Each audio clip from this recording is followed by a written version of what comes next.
Hello friends, welcome back to Ruchi Payana. ಇವತ್ತಿನ ವಿಡಿಯೋದಲ್ಲಿ ನಾನು ಮಸಾಲೆ ಹಾಕ್ದಂತೆ ನಾನು ಚಿಕನ್ ಸಾಂಬಾರನ್ನು ಮಾಡ್ತಿದ್ದೀನಿ. ತುಂಬಾ ಟೇಸ್ಟಿಯಾಗಿರುತ್ತೆ.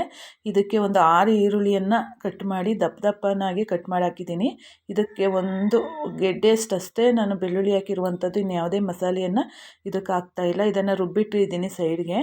ಈಗ ಒಗ್ಗರಣೆಗೆ ಸ್ವಲ್ಪ ಎಣ್ಣೆ ಹಾಕ್ಬಿಟ್ಟು ಇದಕ್ಕೆ ಒಂದು ಅರ್ಧ ಈರುಳ್ಳಿಯನ್ನು ಕಟ್ ಮಾಡಿ ಹಾಕಿ ಚೆನ್ನಾಗಿ ಫ್ರೈ ಮಾಡ್ಕೊಳ್ಳೋಣ. ಫ್ರೈ ಮಾಡಿ ಆದ ನಂತರ ಇದಕ್ಕೆ 1 kg ಚಿಕನನ್ನು ತೊಳೆದು ಚೆನ್ನಾಗಿ ಇಟ್ಕೊಂಡಿದ್ದೀನಿ.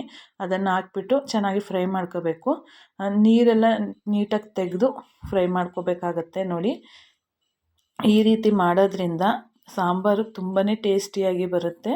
ಇದು ಒಂದು ರೀತಿಯ ಸಾಂಬಾರು. ಈಗ ನಾವು ಮಸಾಲೆ ಹಾಕಿ ಒಂದು ರೀತಿ ಮಾಡ್ತೀವಿ ಚಿಕನ್ ಸಾಂಬಾರನ್ನು. ಇದು ಒಂದು ಗ್ರೇವಿ ಥರನೂ ಆಗುತ್ತೆ. ಮುದ್ದೆಗೆ, ಅನ್ನಕ್ಕೆ ಮತ್ತು ದೋಸೆಗೆ, ಇಡ್ಲಿಗೆ ಎಲ್ಲ ತುಂಬಾ ಚೆನ್ನಾಗಿರುತ್ತೆ. ತುಂಬ ಟೇಸ್ಟಿಯಾಗಿರುತ್ತೆ. ಬನ್ನಿ, ಇದಕ್ಕೆ ಸ್ವಲ್ಪ ರುಚಿಗೆ ತಕ್ಕಷ್ಟು ಉಪ್ಪನ್ನು ಹಾಕ್ಕೊಳ್ಳೋಣ. ಒಂದೇ ಸತಿ ಹಾಕ್ಬೋದು, ಇಲ್ಲ ನೋಡಿಕೊಂಡು ಆಮೇಲೆ ಸ್ವಲ್ಪ ಹಾಕ್ಕೋಬೋದು. ಈಗ ಒಂದಷ್ಟು ಉಪ್ಪನ್ನು ಹಾಕಬೇಕಾಗತ್ತೆ. ಮಟನಲ್ಲಿರುವಂಥ ನೀರಿನಂಶ ಎಲ್ಲ ಉಪ್ಪು ಹಾಕಿದ್ಮೇಲೆ ಬಿಡುವಂಥದ್ದು.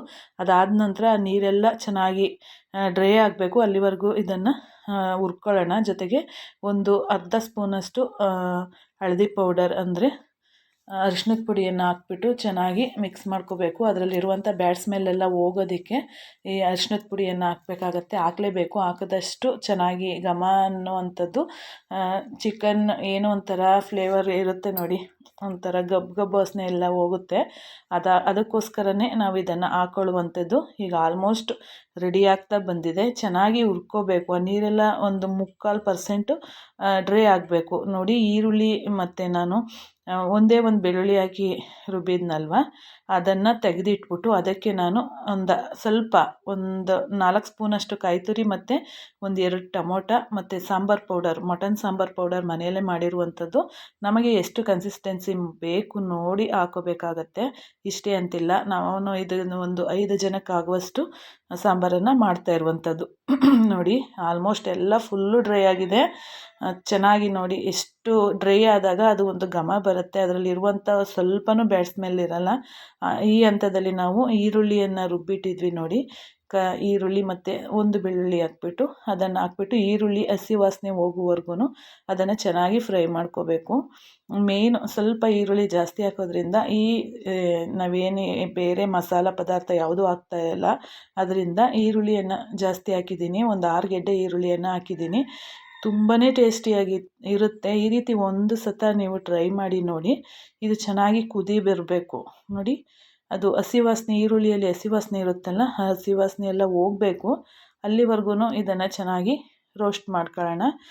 ಇದೆಲ್ಲ ಆದ ನಂತರ ನಾವು ಕಾಯಿ ಮತ್ತು ಸಾಂಬಾರು ಪೌಡರನ್ನು ಹಾಕಿ, ಮಟನ್ ಸಾಂಬಾರು ಪೌಡರನ್ನು ಹಾಕಿ ರುಬ್ಬಿದ್ವಿ ನೋಡಿ, ಆ ಮಸಾಲೆನ ಹಾಕ್ಬಿಟ್ಟು ಚೆನ್ನಾಗಿ ಮಿಕ್ಸ್ ಮಾಡ್ಕೋಬೇಕು. ಇದನ್ನು ಜಾಸ್ತಿ ತೆಳುವಾಗಿ ಏನು ಮಾಡೋದು ಬೇಡ.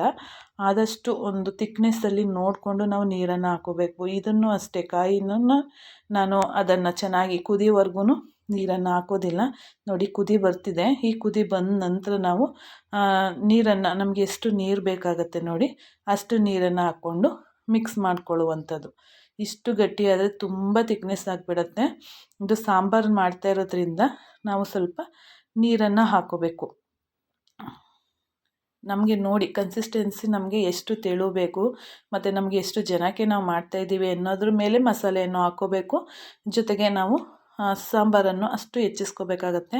ಪದೇ ಪದೇ ಹೆಚ್ಚಿಸಬಾರ್ದು. ಒಂದು ಸತ ನಮಗೆ ಎಷ್ಟು ಬೇಕಾಗತ್ತೆ ನೋಡಿ ಅಷ್ಟನ್ನು ನೀರನ್ನು ಹಾಕ್ಬಿಟ್ಟು ಅದನ್ನು ಕುದಿಯೋದಕ್ಕೆ ಬಿಟ್ಬಿಡೋಣ. ಕುದೀತಾ ಇದೆ ನೋಡಿ. ಈ ಹಂತದಲ್ಲಿ ನಾವು ಉಪ್ಪು ನಮಗೆ ರುಚಿ ಸರಿಯಾಗಿದೆಯಾ ಅಂತ ನೋಡ್ಕೋಬೇಕು. ಕರೆಕ್ಟಾಗಿದೆ ಅಂತ ನಮಗೆ ಗೊತ್ತಾದರೆ ಅದಕ್ಕೇನು ರುಚಿ ಹಾಕೋ ಹಾಗಿಲ್ಲ. ಇಲ್ಲ ಅಂದರೆ ಅದಕ್ಕೆ ಸ್ವಲ್ಪ ರುಚಿಯನ್ನು ನೋಡಿಕೊಂಡು ಹಾಕಬೇಕಾಗತ್ತೆ. ಆಲ್ಮೋಸ್ಟ್ ರೆಡಿಯಾಗಿದೆ ಚಿಕನ್ ಸಾಂಬಾರು. ಇದಕ್ಕೆ ಈರುಳ್ಳಿ, ಒಂದೇ ಒಂದು ಗೆಡ್ಡೆ ಬೆಳ್ಳುಳ್ಳಿ ಬಿಟ್ಟರೆ ಇನ್ಯಾವ ಮಸಾಲನೂ ಹಾಕಿಲ್ಲ. ಲಾಸ್ಟಿಗೆ ನಾವು ಇದಕ್ಕೆ ಸ್ವಲ್ಪ ಕೊತ್ತಂಬರಿ ಸೊಪ್ಪನ್ನು ಮೇಲ್ಗಡೆ ಹಾಕಿದರೆ ಆಯಿತು. ನೋಡಿ, ಕೊನೆ ಟಚ್ ಇದು.